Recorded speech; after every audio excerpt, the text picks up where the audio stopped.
नमस्कार, मैं रचना शर्मा चढ़ती कला टाइम टीवी देख रहे हैं सभी दर्शकों का स्वागत करती हूं। आप देख रहे हैं टॉप न्यूज।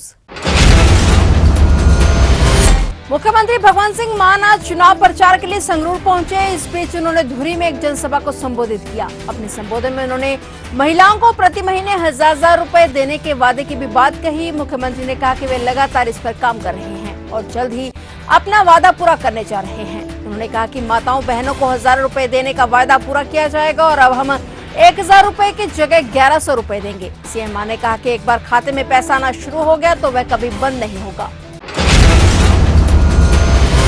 डेरा सच्चा सौदा प्रमुख बाबा गुरमीत राम रहीम के लिए राहत की खबर है। डेरे के पूर्व मैनेजर रंजीत हत्याकांड मामले में डेरा मुखी को हाईकोर्ट से बड़ी राहत मिली है। हाईकोर्ट ने सीबीआई कोर्ट के फैसले को रद्द कर दिया है। इस मामले में डेरा मुखी से 5 दोषियों को बरी कर दिया गया है। जानकारी के अनुसार 22 साल पुराना ये मामला, जिसमें 19 साल बाद सीबीआई कोर्ट ने डेरा मुखी राम रहीम को दोषी करार दिया था। दिल्ली के मुख्यमंत्री अरविंद केजरीवाल को सुप्रीम कोर्ट से बड़ा झटका लगा है। सीएम केजरीवाल अंतरिम जमानत बढ़ाने की याचिका लेकर सुप्रीम कोर्ट पहुंचे थे, जिस पर सुप्रीम कोर्ट के जज ने कहा कि इस याचिका पर इतनी जल्दी सुनवाई नहीं होगी। सुप्रीम कोर्ट के ताजा फैसले से ये साफ हो गया है कि केजरीवाल को जेल जाना ही होगा। मुख्यमंत्री केजरीवाल अंतरिम जमानत बढ़ाए जाने के लिए दायर अर्जी पर तुरंत सुनवाई चाहते थे। सुप्रीम कोर्ट ने कहा कि याचिका को सूचीबद्ध किए जाने पर फैसला सीजेआई लेंगे, क्योंकि मुख्य केस में फैसला भी सुरक्षित है।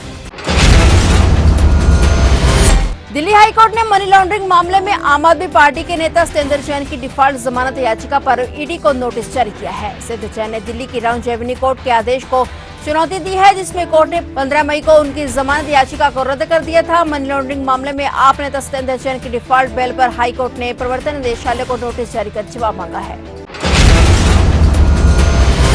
जेल में बंद तृणमूल नेता शेख शाहजहां के खिलाफ आरोप पत्र दाखिल किया गया है। केंद्रीय जांच एजेंसी के मुताबिक इस चार्जशीट में शाहजहां पर संदेश खाली और आसपास के इलाकों में लोगों की जमीन पर उन्हें डरा धमकाकर कब्जा कर करीब 261 करोड़ रुपए की संपत्ति अर्जित करने के आरोप का उल्लेख किया गया है। इनका दावा है कि यह संपत्ति भ्रष्टाचार के जरिए हासिल की गई है। कुल 113 पन्नों की चार्जशीट में शाहजहां के खिलाफ उनके भाई शेख आलमगीर समेत 7 आरोपियों के नाम शामिल हैं। पूर्वी राज्य मिजोरम में आज लैंडस्लाइड हो गया। आइजोल शहर में भारी बारिश के कारण पत्थर की खदान धंस गई, जिसमें काम कर रहे मजदूर मलबे के नीचे दब गए। इस हादसे में 10 मजदूरों की मौत हो गई।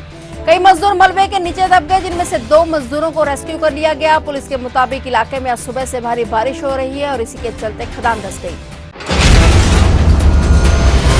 लोकसभा चुनाव के आखिरी चरण से पहले आज प्रधानमंत्री नरेंद्र मोदी ने झारखंड के दुमका में चुनावी सभा को संबोधित किया। पीएम नरेंद्र मोदी ने संताली भाषा में अपने संबोधन की शुरुआत की और कहा कि आपके आशीर्वाद ने ये पक्का कर दिया कि फिर एक बार मोदी सरकार। उन्होंने कहा कि मैं विश्वास दिलाता हूं कि अगर हमें आशीर्वाद देंगे तो आपकी तपस्या को बेकार नहीं जाने दूंगा। मैं विकास के रूप में उस आशीर्वाद को लौटा दूंगा। इस दौरान पीएम ने विरोधियों को भी निशाने पर लिया। जेल में बंद किसानों की रिहाई की मांग को लेकर अंबाला में किसानों ने एकत्रित होकर परिवहन मंत्री असीम गोयल के घर के बाहर धरना लगा दिया। किसान अपनी गाड़ियों से परिवहन मंत्री असीम गोयल के निवास के बाहर पहुंचे और यहां निवास स्थान के सामने टेंट लगाकर धरने पर बैठ गए। उन्होंने कहा कि सरकार ने बेबुनियाद धाराएं लगाकर किसान साथियों को गिरफ्तार किया है। उनकी रिहाई के लिए पंजाब और हरियाणा में भाजपा नेताओं के निवास स्थान के बाहर दोपहर 12 बजे से शाम 4 बजे तक 4 घंटे का सांकेतिक प्रदर्शन किया जा रहा है।